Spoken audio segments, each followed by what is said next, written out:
আসসালামু আলাইকুম দর্শক, এই নেট দুনিয়ায় এই ভিডিওটি এমন কেউ আছেন যে দেখেন নাই? কেননা ভাই এই ভিডিওটি এত পরিমাণে ভাইরাল, এর মেন রিজন হইতাছে এইখানে একটা বন্ধুত্বের দারুণ নিদর্শন কিন্তু তুলে ধরেছেন এই ভাইটি। কেননা ওই যে মোটা করে একটা ভাই দেখতে পাচ্ছেন, ও কিন্তু কানা অর্থাৎ অন্ধ, এবং ওর যে আরেকটা বন্ধু পাশে দেখেন কানাকানি করতেছে, ও হইতেছে চোখে দেখে। দুইজনই কিন্তু বন্ধু এবং দুইজনই কিন্তু লিভারপুলের খেলা দেখতে আসছিল। অ্যান্ড সিরিয়াসলি ভাই, এইখানে ওর ওই যে বন্ধুটা চোখে দেখতে পায় না তাকে কিন্তু ও বারবার কানে কানে বলে দিচ্ছিল কি হচ্ছে। কেননা এইখানে লিভারপুল এবং ওলভসের মধ্যে একটা ম্যাচ চলতেছিল, যেখানে কিন্তু আপনার মোহাম্মদ সালাহ সহ মুসলিম একজন প্লেয়ার খেলতেছিল।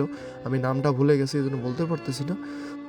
সুতরাং ওর এই কানা বন্ধুকে অর্থাৎ অন্ধ বন্ধুকেও বারবার বলতেছিল যে এই হচ্ছে মাঠে, এই হচ্ছে। কেননা ভাই এইখানে ওর বন্ধুরে ও এত পরিমাণে সাহায্য করতেছিল। এই গোলটা অর্থাৎ একটা গোলের যে উদযাপনটা ছিল, এইটা সবচাইতে বেশি ভাইরাল হয়। সেটা আমি আপনাদেরকে এখনই দেখাচ্ছি।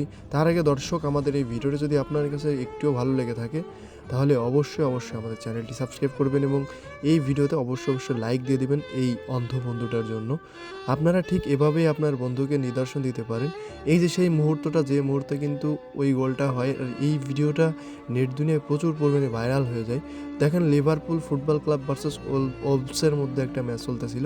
আমার যতটুকু মনে হয় ওরা লিভারপুলের ফ্যান হয়ে খেলাটি দেখতে এসেছিল, এবং লিভারপুলে আপনার হচ্ছে মোহাম্মদ সালাহ সহ আবারও কিন্তু আরেকটা গোল হয়, তারপরেই কিন্তু ওরা উদযাপনটা করে, এবং এত পরিমাণে ভাইরাল ছিল এই ম্যাচটি।